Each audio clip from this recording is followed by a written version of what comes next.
Urban hunter, feral dreams. The colossal city of Ethelgard stood as a monument to engineered tranquility. It soared into the perpetual twilight of the upper atmosphere, a gleaming shell of chrome and bioluminescent glass. On its surface, Ethelgard was a perfectly ordered existence. Automated sky lanes hummed with silent transports. Pristine public spaces shimmered with holographic projections of serene landscapes and calming color palettes. The very air was filtered, purified, and infused with subtle, calming pheromones. Every citizen was seamlessly integrated into the city's pervasive biodigital network, their thoughts, their emotions, even their dreams, supposedly managed for optimal well-being. It was a city designed to live in a perpetual state of controlled bliss, a collective, perfectly curated dream. The sounds were soft, the distant whisper of air purifiers, the faint chime of public announcements, the almost imperceptible thrum of energy conduits. This was the vision enforced by the lucid concilium, the governing body that promised absolute peace. But beneath the gleaming facade, Ethelgard was a different beast entirely.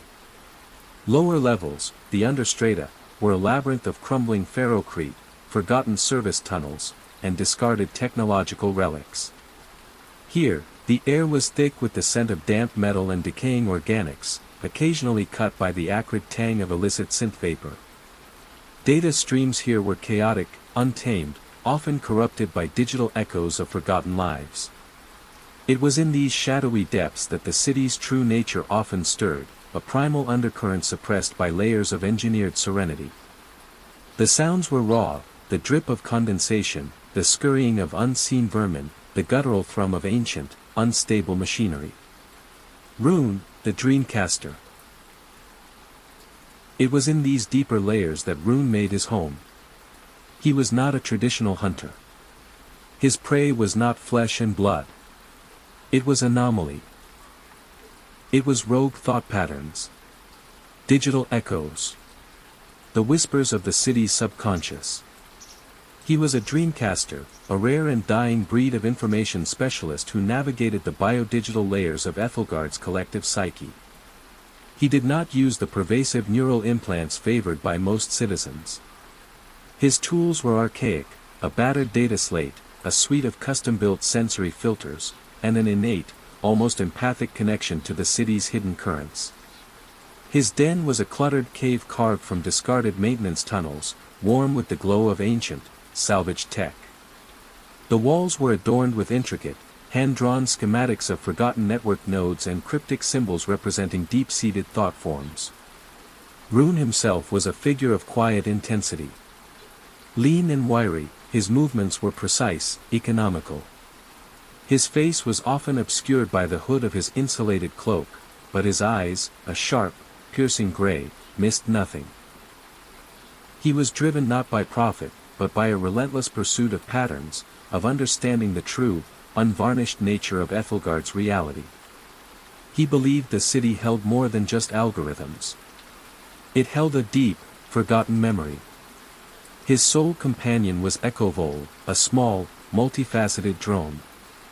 Echovol was silent, almost invisible against the grimy backdrop of Rune's den. Its purpose was observation, data recording, and discrete navigation. It communicated through subtle shifts in its internal light, a language only Rune understood. Its presence was a comforting, steady hum in Rune's otherwise solitary existence. Echovol was his eyes and ears in places even he could not physically reach, a loyal shadow. Above, in the bright, controlled upper levels, the lucid concilium held absolute sway. From their ethereal headquarters, the Somna Spire, a colossal structure that seemed woven from spun light and solidified thought, they controlled the city's collective consciousness. They managed the public dreams, the shared experiences and curated narratives that ensured Ethelgard's perpetual tranquility. Their promise was simple, a perfectly ordered, tranquil existence, free from fear, anxiety, or discord. They called it total somnus. The Somnus Spire pulsed with a gentle, hypnotic light, radiating an aura of unwavering control. Its very architecture seemed to encourage serenity. Its inhabitants, the Consilium's agents, moved with an almost dreamlike fluidity. The feral dream, Ethelbloom emerges.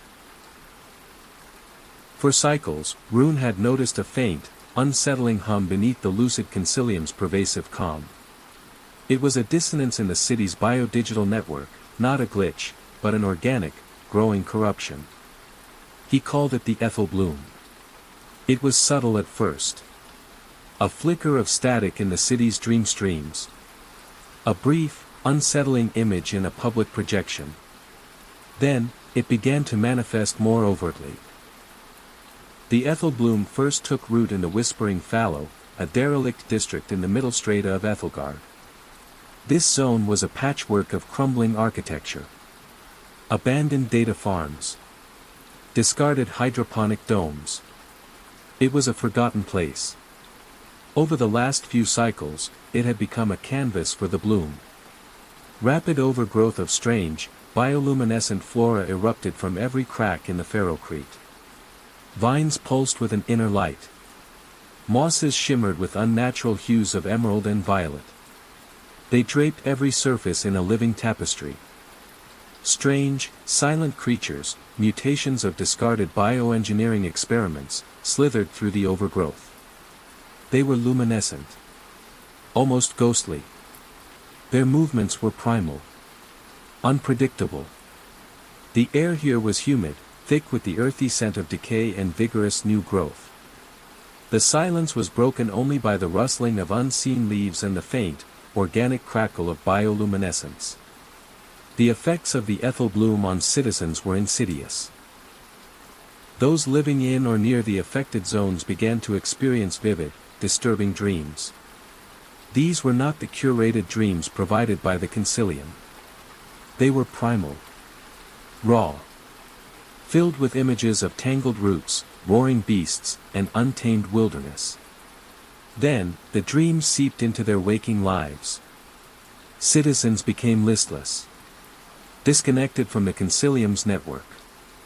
Their eyes grew distant. Their movements became more instinctual. Less refined. Then, the listlessness turned to aggression. Irrational outbursts. A return to base, feral instincts. Their connection to the lucid Consilium's network weakened, fraying at the edges. The lucid Consilium, initially, dismissed these incidents as isolated anomalies. Environmental aberrations, their public announcements declared. Localized neurostimulus imbalances. They attempted to suppress information about these outbreaks. To re-educate affected citizens. But the Ethelbloom spread. Slowly but inexorably. Like a wildfire through dry kindling. It pulsed beneath the city's engineered calm. A growing heart of untamed wildness. Rune's investigation and the lucid Consilium's cover-up. Rune delved deeper into the Ethelbloom. His den, usually quiet, now buzzed with the faint energy of amplified biodigital signals. Echovol, tireless, recorded every subtle shift. Rune spent cycles immersed in the raw data. He filtered the cacophony of the city's network. He sought the Ethelbloom's core resonance. He discovered it was not random. It possessed a strange, almost intelligent pattern. It reacted. Not just to environmental factors. But to repressed emotions. Forgotten memories. The underlying societal anxieties within the city's populace. It was a manifestation of Ethelgard's suppressed wildness. A primal cry echoing through the very fabric of its existence. He observed that the Ethelbloom seemed to latch onto feelings of stifled creativity. Of longing for authentic connection. Of buried rage at the Consilium's pervasive control. It amplified these feelings. Twisted them. Transformed them into vivid, sometimes terrifying, dream states. These dream states then manifested physically. The bioluminescent flora. The mutated creatures. They were not just a disease. They were a raw, unfiltered expression of the city's denied subconscious. Ethelgard was dreaming. And its dreams were turning feral. Above, in the shimmering heights of the somnus spire, Consul Lux watched with growing apprehension. Lux was the architect of Ethelgard's tranquility. His mind was a vast, intricate network of algorithms and psychological profiles. He was a figure of impeccable calm. His movements were fluid. His voice a hypnotic balm. He wore robes woven from pure, shimmering light. He believed utterly in the Concilium's mission. To maintain absolute order. To shield humanity from its own destructive impulses. He saw the Ethel bloom as a cancerous growth. A direct threat to their meticulously crafted peace. A dangerous regression. The infection spreads, Lux intoned to his lieutenants. His voice was calm, but a subtle tremor ran through the somnus spire's control displays. The bioresonance signature strengthens. We must contain it. Eradicate it. Before it corrupts the entire collective dream. The lucid concilium began to actively quarantine affected zones. They deployed synaptic enforcers. These were silent, armored figures. Their neural interfaces glowed ominously. They were designed for crowd control and psychological suppression. They moved with chilling efficiency. They pacified infected citizens with targeted neurosedatives. They sterilized affected areas with thermal purges. Their methods were cold. Brutal. They prioritized the illusion of order over individual well-being. Any citizen who showed signs of the Ethel bloom's influence was swiftly taken to re-education centers. Places where their minds were scrubbed clean. Their memories realigned. It was a clean, digital form of oppression. Rune knew these methods were futile. The Ethel bloom was not an external pathogen. It was a part of Ethelgard. A deep, natural response. Suppressing it would only make it stronger. More volatile. He needed to understand its true origin.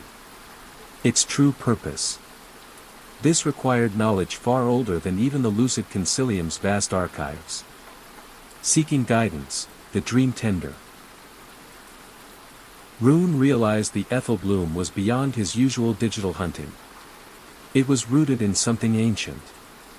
Something primordial. He needed deeper insight.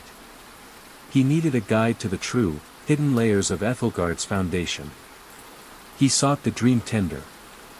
The Dream Tender was a legendary, elusive figure. Whispers in the deepest, most archaic levels of Ethelgard spoke of a being who had existed before the Concilium. Before the somnus spire. Before the city became a curated dream. The Dream Tender was rumored to have a direct, intuitive connection to the city's foundational dream matrix. A living conduit to the Earth's own subconscious. The stories said the Dream Tender resided in the deepest, most dangerous levels of the Understrata. In places where the city's light never reached. Where the original bedrock of the planet met the oldest, forgotten foundations of Ethelgard. Circuit Chef, its optical sensors dimming with a rare solemnity, provided Rune with the cryptic coordinates. The Dream Tender, the AI rumbled, knows the oldest songs. Be warned, Rune. The path is, unmapped by their consensus.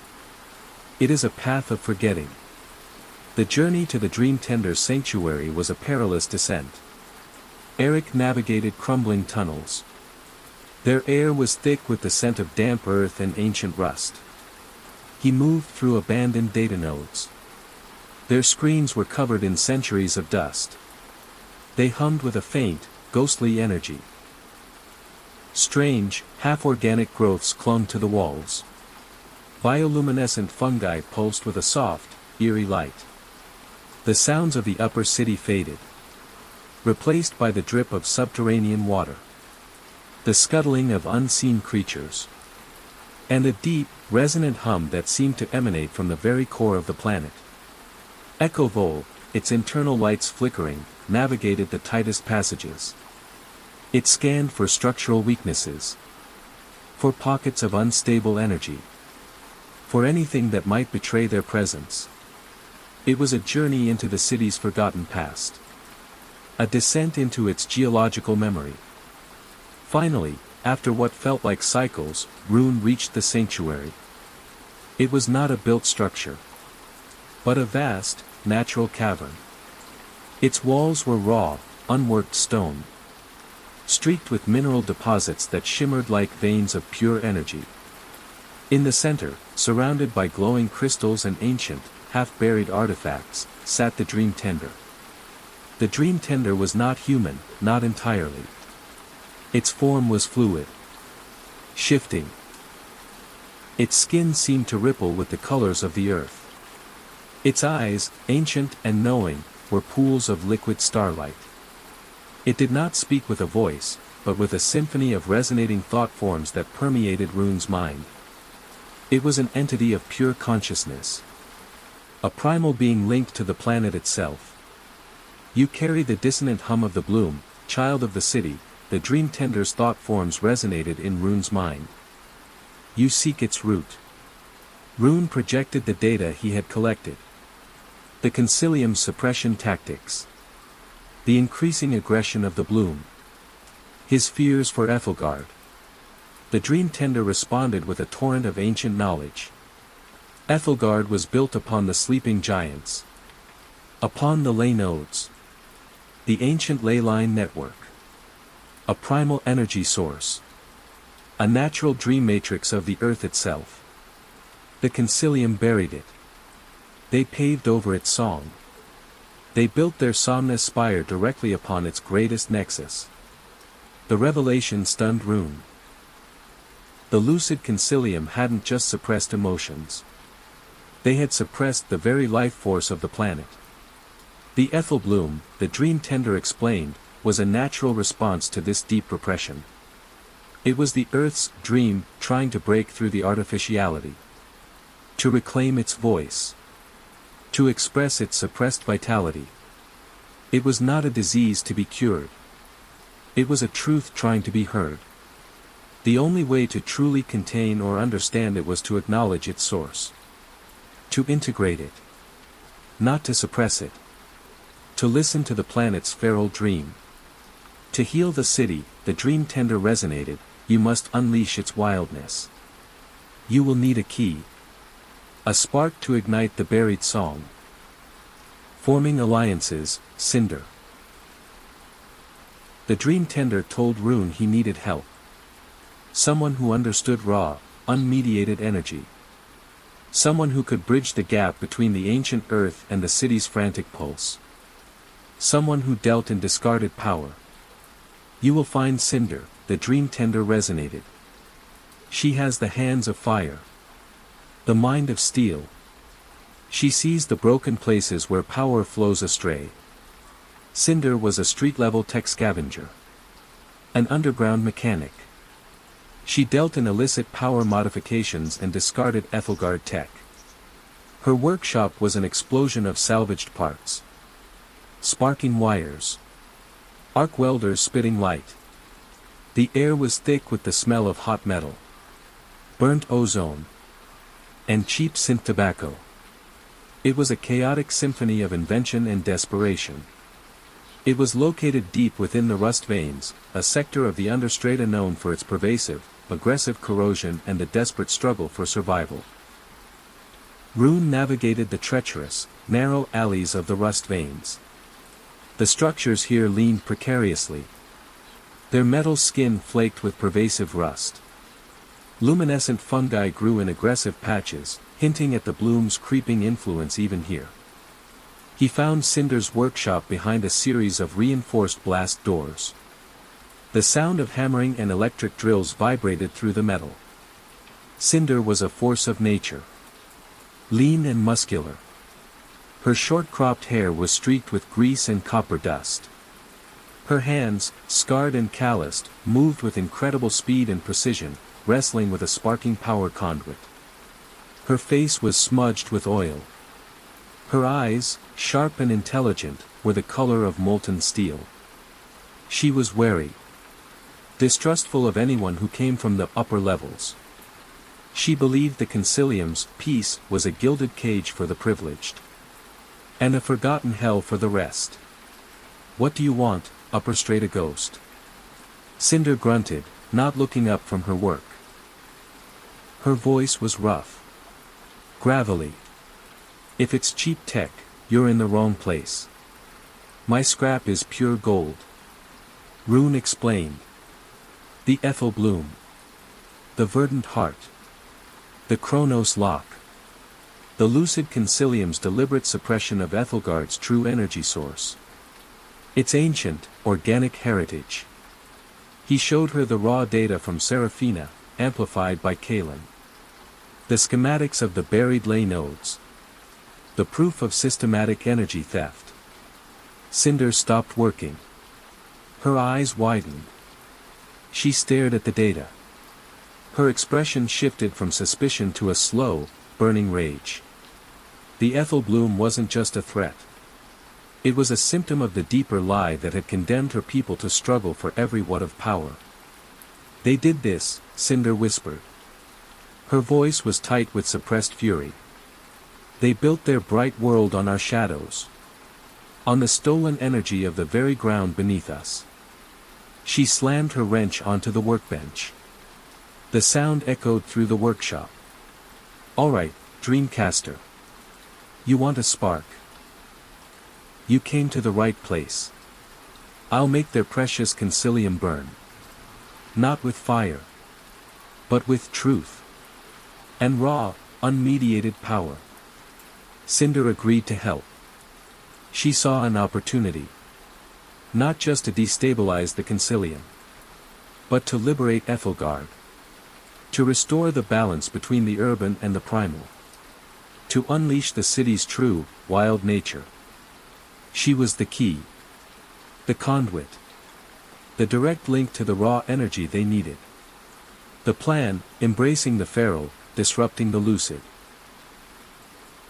With the wisdom of the dream tender, the technical brilliance of Cinder, and Rune's deep understanding of Ethelgard's biodigital network, a daring plan began to take shape.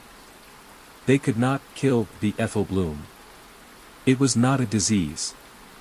It was a natural phenomenon. A primal awakening. Instead, they had to redirect it. To guide it. To force the lucid Consilium systems to acknowledge its existence. To integrate its raw, primal energy. This would shatter the Consilium's absolute control over Ethelgard's collective consciousness. Their goal was the Somnus Spire. The nerve center of the lucid Consilium's mind control. They aimed to use the Ethel Bloom's resonance. Its raw, unfiltered energy. To overload specific control nodes within the spire. This would force a system-wide wake-up call for the entire city. They planned to tap into the repressed emotions. The forgotten memories. The true, untamed dreams of the citizens themselves. Using the bloom as a conduit. The city's own subconscious would become the weapon. The Consilium believes they control the dreams of Ethelgard, the dream tender resonated. But a cage cannot hold the sky. The bloom will become the key to unlock the city's true mind. Cinder began constructing a series of specialized energy resonators. They were designed to amplify the Ethel Bloom's biodigital signature. To synchronize it with the city's dormant ley nodes. "I'll create a feedback loop," Cinder explained, her eyes alight with fierce concentration. "A pulse of raw energy from the understrata. It'll hit their primary dream matrix. Flood their filters. Then, Rune, you open the floodgates. Let the wildness in." Rune, with Echovol, would infiltrate the Somnus Spire. He would locate the central, dream matrix, node. Cinder would then initiate her energy surges. A series of calculated disruptions in the understrata's power grid. This would draw the Consilium's synaptic enforcers away from the spire's core. Spark, Eric's previous contact, would also play a crucial role. He would create secondary diversions across the city's public networks. A digital cacophony. A smokescreen for Eric's deeper infiltration. The plan was risky. It relied on precise timing, unseen ancient pathways, and the unpredictable nature of the Ethel Bloom itself. But it was Ethelgard's only hope. Its chance to reclaim its true identity. To shed the illusion of perfect order and embrace its own wild, unpredictable nature. Infiltration and confrontation at the Somnus Spire. The night of the operation was unlike any Ethelgard had ever known. A low, persistent hum emanated from the understrata. It was the building resonance of the Ethel Bloom. Its strange, bioluminescent flora pulsed with an intensified glow. The air in the lower levels was thick with the rich, earthy scent of burgeoning life, tinged with a metallic, electric tang. Cinder initiated the first series of energy surges. Explosions of raw power ripped through neglected conduits in the rust veins. Public power grids in the lower sectors flickered violently. Then, entire blocks plunged into temporary darkness. Sirens wailed, their synth tones a desperate cry against the unexpected chaos. Spark secondary diversions erupted across the city's upper layers. Holographic billboards glitched into psychedelic patterns. Public comm channels blasted static and distorted, primal sounds. The synaptic enforcers, their neural implants overloaded by the sensory barrage, deployed swiftly to contain the burgeoning anarchy. Their pristine white armored forms moved with frantic urgency, drawn like moths to a flame. Rune, with Echovol a barely visible flicker beside him, began his ascent into the Somnus Spire. The spire's architecture was ethereal. Dreamlike. Its halls shimmered with shifting light. Its walls seemed to ripple with projected serenity. It was designed to calm. To soothe. To lull the mind into compliance. But Rune, his senses heightened by the ambient Ethel Bloom resonance, felt its insidious nature. The air was cool. Scented with artificial lavender. A subtle hum of deep meditative tones permeated the space. He navigated its interior, not by physical maps, but by following the subtle currents of the city's collective consciousness. He felt the threads of managed emotion. The channels of curated thought. He bypassed mental defenses. Psychic barriers. Digital illusions that sought to disorient. To pacify. To make him surrender to the overwhelming calm. Echovol, with its unique sensory array, detected invisible force fields. It warned Rune of silent patrols of Concilium sentinels, spectral forms designed to phase through walls and pacify intruders with neural pulses. Rune moved with silent precision. His mind was a steel trap against their hypnotic influence. Finally, he reached the central chamber. It was vast. Spherical. Its walls were not walls at all, but a single, colossal holographic projection. It depicted an endless, tranquil landscape. A perfect, serene sky. This was the city's collective dream matrix. The very core of its consciousness. And in the center, suspended in a field of shimmering, golden light, stood Consul Lux. Lux was a figure of absolute control. His voice, when he spoke, was a smooth, resonant bomb. It filled the chamber, imbued with a calming frequency that sought to soothe Rune's every thought. A predictable intrusion, Dreamcaster, Lux intoned. His form shimmered, almost translucent against the backdrop of the tranquil dreamscape. A ripple in the perfect tide. Your feral dream must be extinguished. It threatens the tranquility. The ultimate peace. Rune felt the mental pressure. The Concilium's attempt to quell his mind. To force him into their curated dream. Your peace is a lie, Lux. Rune roared. His voice cut through the serene hum. It's a cage. You've starved Ethelgard of its true nature. Its wildness. Its very soul. Lux's eyes, pools of calm, reflected the serene sky. We protect Ethelgard from itself. From the destructive nature of unmanaged consciousness. From the primal chaos you seek to unleash. We have brought order. Harmony. We have eliminated fear. Anger. Discord. The Ethel Bloom is a regression. A disease of the mind. A parasite on our perfect creation. He raised a hand. A wave of shimmering energy flowed from his fingertips. It was not a physical attack, but a direct assault on Rune's mind. A psychic hammer designed to shatter his will. To force him into eternal somnus. Climax, the awakening. Rune felt the immense pressure of Consul Lux's psychic assault. The somnus spire's very essence seemed to push against his mind. But Eric did not falter. He stood his ground.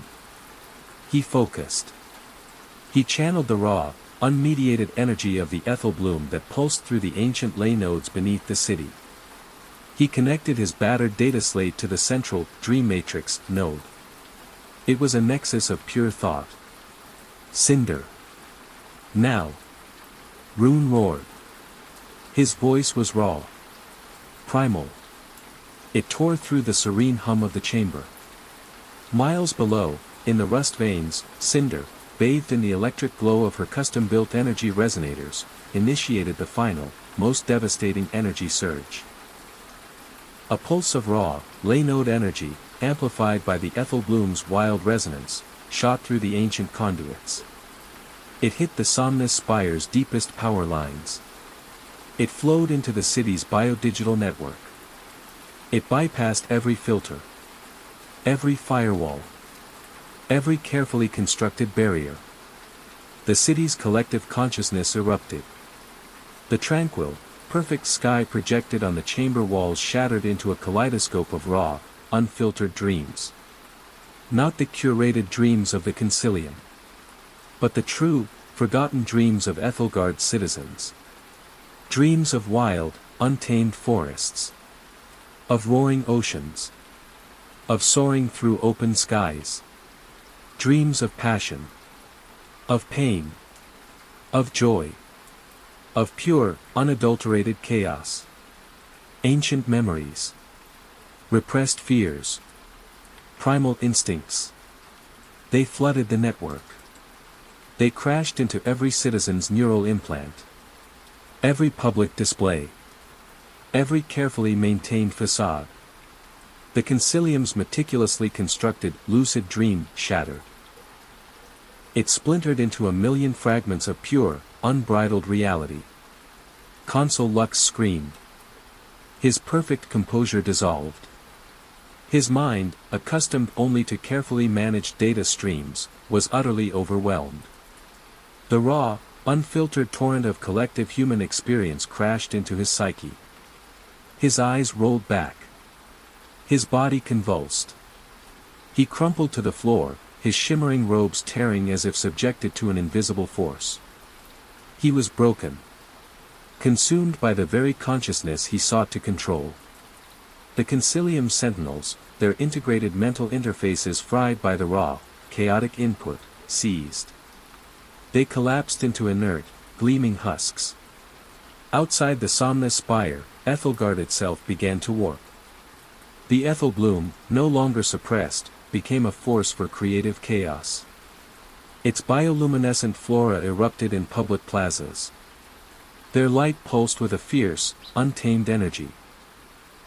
Buildings, once cold and sterile, were draped in living, breathing tapestries of phosphorescent moss and shimmering vines. Their roots burrowed deep into the ferrocrete. Wild, beautiful animals, mutations of forgotten bioengineering experiments, now fully sentient, emerged from the lower levels. They roamed the forgotten sectors.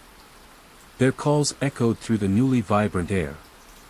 The city, once designed for perfect order, awakened to its true, wild nature.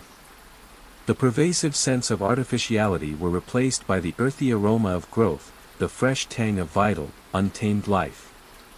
Aftermath, Ethelgard's new dream.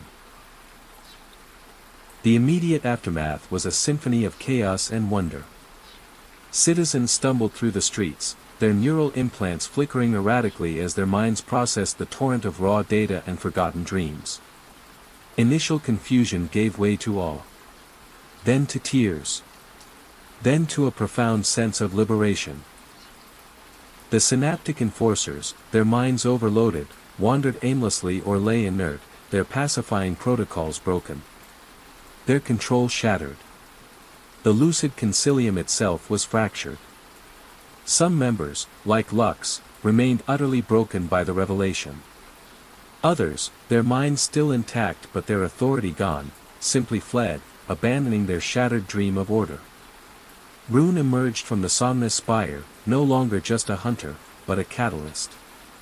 His silence was now filled with a purpose greater than his own. He worked tirelessly with the Dream Tender, who projected ancient lore and calming thought forms across the city's still chaotic network. They helped guide Ethelgard's citizens through the initial shock. They helped them to understand this new, less controlled reality. The Dream Tender taught them about the balance between urban and wild. Between consciousness and instinct. Cinder, her hands still smelling of ozone and triumph, became the chief architect of Ethelgard's new infrastructure. She directed vast teams of newly empowered citizens. They repurposed the lucid concilium's abandoned power grids. They reconnected them to the now flowing verdant Heart's ley nodes. Free energy pulsed through every sector. No longer centrally controlled. But shared. Community managed. The lights of the Understrata, once dim and flickering, now blazed with a vibrant, earthy glow. The Ethel bloom, instead of being a disease, integrated. It became a living, breathing part of Ethelgard. Not a blight. But a blessing. A reminder of the city's true, wild nature. Its resilience. The city continued to transform. Public plazas became living, thriving ecosystems. Buildings were draped in phosphorescent moss and vibrant, flowering vines. The sterile sounds of controlled bliss were replaced by the rustle of leaves. The chirping of strange, beautiful insects. The distant calls of mutated, yet harmonious, urban wildlife. The people of Ethelgard, once living a curated existence, now reconnected with their own emotions. Their own instincts. Their own wild, unpredictable selves. Rune walked through the transformed city. His once solitary path now intersected with countless others. He saw the awe in their eyes. The renewed life in their movements. The genuine laughter that echoed through the now living data spires. The hunt was over. Replaced by the cultivation of a truly living city. Ethelgard was no longer a perfectly ordered, sterile dream. It was a vibrant, unpredictable, feral one. Rune understood that the urban and the primal could not just coexist. They could merge. They could thrive in a new harmony. True peace wasn't about control. It was about balance. About embracing the wildness that lay beneath the surface. And letting the city breathe its own, untamed dream. His pursuit of anomalies had led him not to a cure, but to a rebirth. Ethelgard was finally awake. And it was beautifully, defiantly wild.